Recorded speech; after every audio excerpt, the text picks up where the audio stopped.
Hi, welcome to Ian's Health Talk with Dr. Akram. Today, we're going to talk about the risks of lockdown and possible solutions. And we're going to look at it in a different way. Let's look at obesity has been a major problem in developed countries for a while. It has been silently killing people as much as COVID or even more than COVID throughout these years. 62% of the British people are obese, and the obesity is increasing all over the world.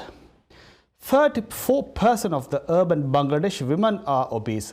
34% of Sri Lankans are overweight obese, whilst 29.5% of Turks are obese.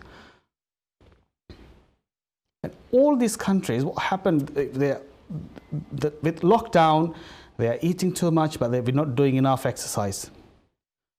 Most countries are in lockdown or are in government-imposed curfew now. While what happened in the past, our genetics are made to serve energy. Our ancestors has been chasing animals, or they were hunting. They've been running around it for a long time until they caught it. If they were lucky, they would have found an animal, they brought it back, and the whole family would have had a food. If they were unlucky that day, they didn't have any food. So the genetics were adjusting for this. So whenever they ate, the food was stored. The genetic was doing the maximum possible to store the food. So when they go hungry, they had something to supply. But things had changed. Now food is easily available anywhere. And we are eating 3 times, 4 times, or even more than that. And what happens? Our genetic does not understand this fact. The genetic still thinks we are still living in that olden age, millennia ago. But whenever we eat, it stores, and it stores, and it stores. What is being stored? As fat. Especially with this COVID-19 and the lockdown all around this world, what's happening here is we are not moving around. We are not doing enough activity as what we were doing before. Even before we were doing less activity.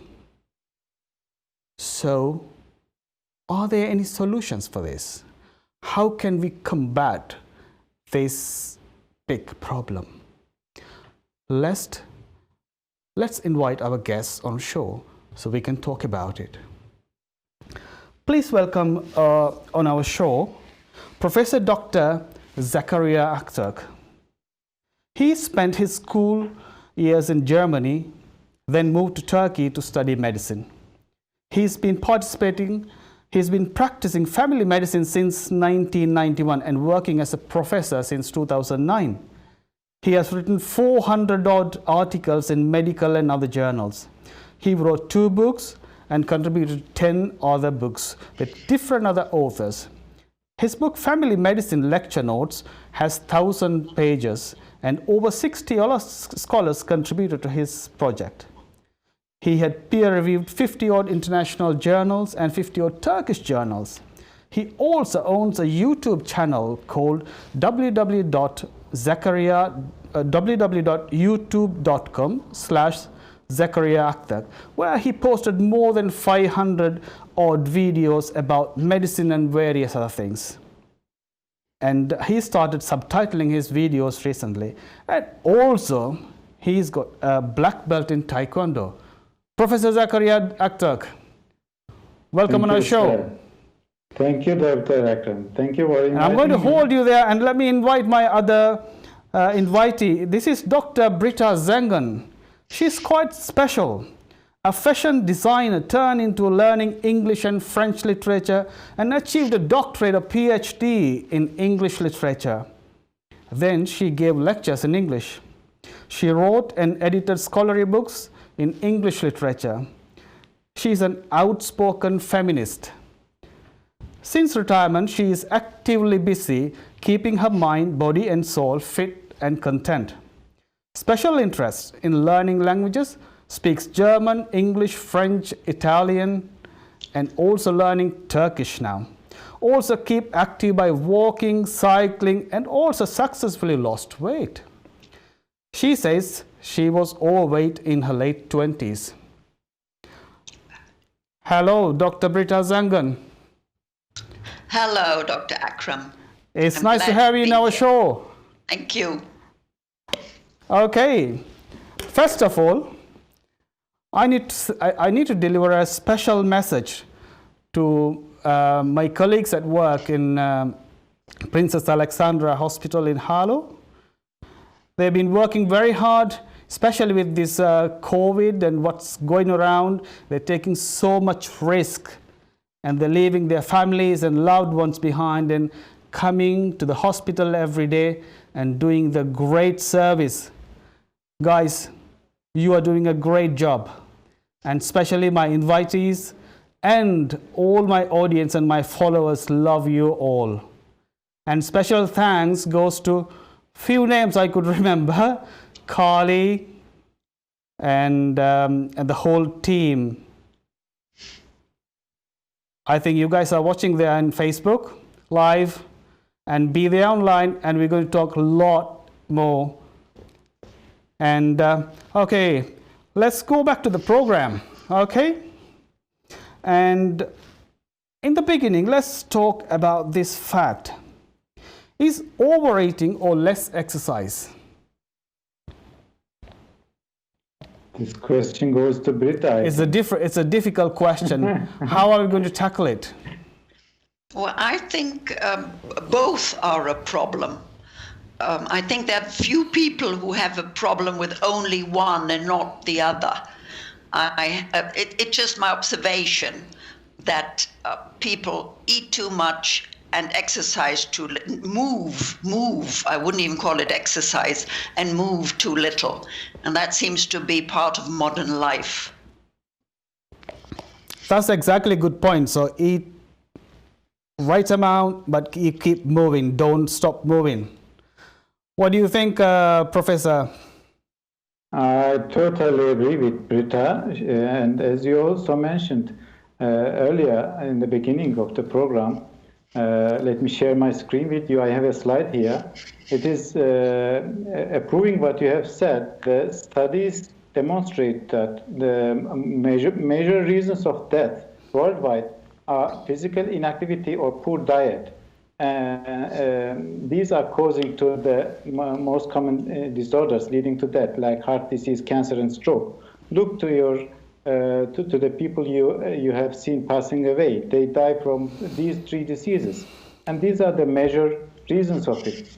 So exercising and eating, both poor diet and physical inactivity, both are very important, crucially affecting this pandemic, let's call it, the obesity pandemic. Obesity pandemic. That's quite interesting. Yeah. Okay. Before we jump into the next question, if you guys joining now, you're watching Iron's Health Talk with Dr. Akram. Today we're talking especially about the problems related to lockdown and its effects. If we can find some solution. This is a live program, so you could call us online or you could follow us on Facebook Live. And this is our phone number, is 020-35-155-788. Or you could write us on healthtalk@iontv.co.uk, or you could follow us on our Facebook page. Let's look at the problem in a different way. This is a quote which I found in Muslim religious texts. Eat when you have an appetite for eating, and stop while you still have an appetite for it. The Prophet did not eat except when he felt hungry and when his body required nutrition, as he said. Ramadan is a period fasting for Muslims. Another way to control your weight is intermittent fasting, like every second or third day. What is your opinion on this? You go ahead, Zekeriya, if you like. Okay.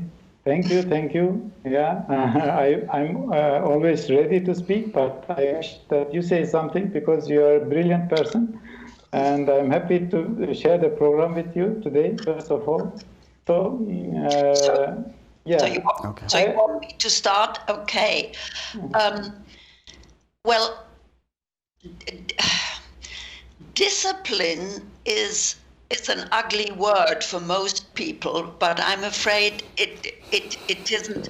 Like you say, you're only supposed to eat when you have the feeling for it. Well, the problem is that most people enjoy eating. So we don't eat anymore because we're hungry, like I imagine 1,000,000 years ago or 20,000 years ago, I imagine people ate to survive. Well, these days we don't eat to survive, at least not I'm sure there are countries where people unfortunately have to eat to survive. But we, in the more richer countries, we eat because we enjoy eating. And that means we don't stop because we go on enjoying it. I think that's the problem. So maybe, but I'm not meaning this seriously, maybe if we cooked not so nicely, maybe if we went to very simple cooking, maybe that would cut our appetite. But of course, obviously, that won't work. So the basic cooking. So your idea is so we should cook badly, so we will not eat too much. Okay, guys, here we go. Maybe we can look to this from another point. Sure. Maybe the reason for why some communities are obese is because they have a very good cooking culture and they love cooking and they good to cook very good. That's a good point, Britta. I agree with you. I agree with both of you concerning this eating and exercising, because I believe that all this talk about obesity will go through beyond these two, around these two things, exercise and eating. So on one side, we stopped exercising because we have the facilities which are carrying us. We don't need to walk. And on the other side, there is available food, and it is delicious. The food is readily available, isn't it? So we are doing less exercise. We don't have to go hunting like our ancestors did. May I suggest that we cut out the word exercise? It sounds like it already sounds unpleasant, don't you think? Unpleasant, okay. I think, what I have to say instead? It's rather activity or being active. Movements. Move, walk, do some sports, play tennis, move around the block, go swimming. Exercise already sounds like it's not fun. I'm only doing because I'm supposed to, because my doctor, whether Akram or whether Zekeriya, has told me to do, But maybe we have to give more fun to moving. That's a good idea. That's a good idea. So what do you guys think? Do the ladies are good cooks or men? Or are there any way we could suggest other partner to start cooking and they might cook badly so people not eat too much? I'm sure it would work, but we don't want, Okay. I don't want to be unkind, but many years ago when I first went to England, England had a very bad reputation For cooking. for cooking. But that has changed too. One can eat wonderfully in Britain. We have the best fish and chips in England. Quite so. But that's why the obesity has grown. Obesity has gone. Okay, that's why. That's good. Let's jump into the next question and let's see what's happening here. Okay, 34% of the Sri Lankans are obese or overweight. 40% of urban Bangladesh women are obese or overweight, while 29.5% Turks are in the same dilemma. 30 years ago, this was not the case. Let's look at the Western countries. Germany, 54% of them are obese or overweight. France, 60. Spain, 60.9. And UK, 63.4. What's going wrong here? It's the same question I'm trying to say with figures. Let's discuss these different ethnicities, especially developing countries like India, Pakistan, Bangladesh, these countries. And on the other hand, like Turkey, they didn't have much obesity before. And African countries and South America, people are becoming more and more overweight and obese. What do you think is the reason? Professor Zekeriya, what do you think first? Let's go to Britta afterwards. I have some opinions, but actually this is already a textbook knowledge that obesity, the obesity of today's life started with the Industrial Revolution. Before that, people had to work with their hands, bare hands, and walk in order to survive. After the Industrial Revolution, we have too much food, and also refined food, which has a lot of more calories in it. So refined food, isn't it? They are eating more and they are eating refined food. Okay, go ahead, please. Look at this picture. This is me when I was working in a farm. Here I am around 60 kg. We cannot see your picture. Have you turned your camera on? Let me share my screen with you. I can see it. Mm-hmm. Yeah, Britta is seeing it. Yeah. So this and we cannot see you in the studio. That's fine. You can keep explaining to us. That's fine. Okay. My point is, when I had to work in a farm for some time, for 3 or 4 months, doing farm work, I was busy from the morning up to the evening, walking and digging and shuffling.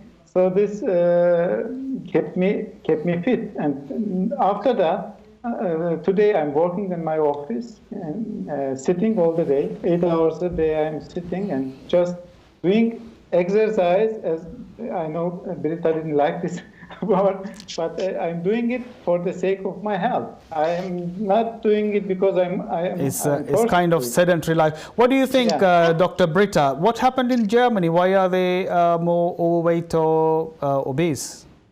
Well, unfortunately, I do think that wealth, or well-being of a country, the less poor people there are, the more the people are obese. I'm afraid there is a connection between the well-being of a country and obesity, After the war, we were, of course, slimmer than the rest of the world, but that changed quite quickly. Has the American food or British food came into Germany that became... No. So it's not. Is the German food the same? No, not as early as that. It was good old-fashioned German cooking. Okay. But everything was there, and the women, usually it was the women, took great care in cooking well.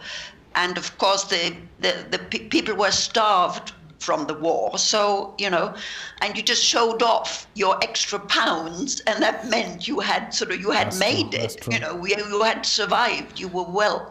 So I don't quite think that is well. Yes, I do think there is a connection to today that in poorer countries where because these figures are average figures, aren't there? It is average figures, yes. Average. So that means. Probably it means a fewer percentage of the country are rich and obese, and maybe less percentage are much too slim, really. That's true. Especially in developing countries, they have two extremes. They have these people who are well off, are obese, and then poor people are extremely the other side. I would imagine. This was going on. And again, I was preparing for my next program, and I was studying for some facts, and where they say stress also produces lots of fat, especially around your belly. And there have been lots of studies going on, and we will be talking about it in one of our future programs. Anyway, that's one of the case. Okay, let's go. By ethnicity, what's happening, these are the data from UK. UK's got 72% of overweight or obese people, 62%, sorry. And out of that, Asian people are 57, and the black people got 72.8. And the least one are the Chinese people. They got 34.5% obese or overweight. Dr. Britta, what do you think? This is the Chinese food has got something to do with it? Are they too active? I imagine, because East Asians grow to a very old age too, don't they? So, and their food seems to be a reason for that. They seem to be living healthier than we do. So yeah, I do think it has to do with the way they cook. It seems to be. Mm-hmm. Huh? It's a way of they cook probably, and also the food they are eating. They don't grill it too much with oil. You know, we have to be aware of the calories of the food we are consuming. So we have to reduce your oil consumption. Is that right? Oil and carbohydrates. Carbohydrate. Things which contain the highest of calories. Yeah. So out of your experience, what do you think is kind of best kind of combination to eat? What can we suggest? We love Turkish food, we love Chinese food, and we like, anyway, in England we eat all different kind of food. So it's very difficult for us to stick to one. Well, my personal view is not too much of everything, but eat anything you like, anything you enjoy. So that's once again, guys, it's don't eat too much of anything. Yeah. Okay, go ahead, please. But that'd be my suggestion. Mm-hmm. I could add to this. Rita, I could add to this. Okay, eat. This is exactly true. Eat less, and eat everything. There are, hundreds of, maybe around 100 different kind of miracle diets you can find in the internet or in the books.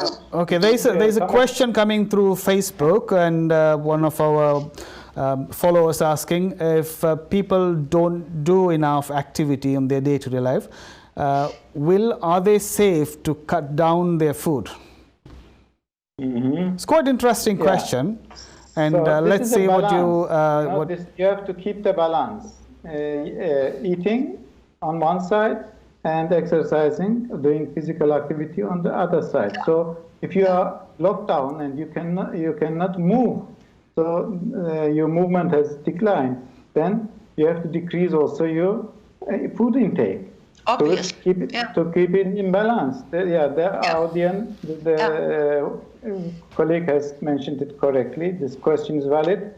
If you don't exercise, you need to decrease also the amount of food you take. But I was trying to say, eat from everything, but try to avoid some certain kind of food, especially oil and also carbohydrates. Oil and carbohydrate. Okay, I'm going to refine the question. There's another question falling again through the Facebook, and this what it says is people who work not physical jobs, they are like more white collar jobs, or they sit in the office and do work. So do they have to consume same amount of food, or they need to cut down, people who sit down more in the office?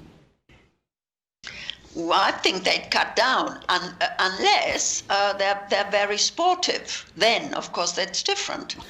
And to come back to the exercise point, I think you should try and find out in young life what is the kind of movement that you enjoy. You enjoy.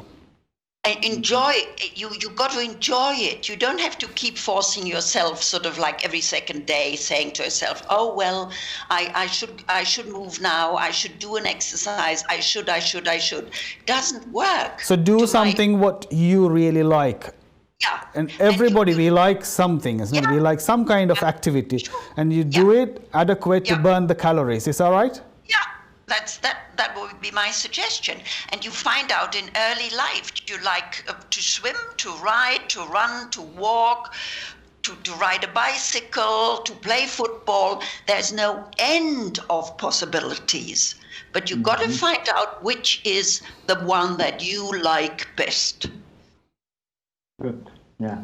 And in addition to this, let me tell you that you can calculate your daily calorie requirements. There are very good applets for this and websites. For example, I would advise to use the calculator.net, where you can, if I calculate, for example, my need in a sedentary lifestyle, like I am having now in the house, I need around 1,700 calories a day. If I am active, if I would be working outside with the same height and weight, I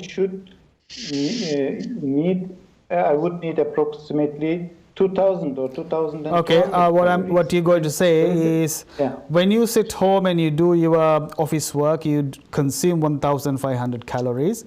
If you're working outside in your garden, you're doing some of the hard work, you increase your food more, yeah. Okay, and before that, we will be, for our viewers, we will show later in the show how to calculate our calories. And there is a formula and there is a website where you can watch it, where we're going to talk about a bit later. Yeah. And before that, I cannot share my screen. I would like to show it. I have prepared some web pages, but anyway. I'm going to pose a question here, and after that we're going to have a break.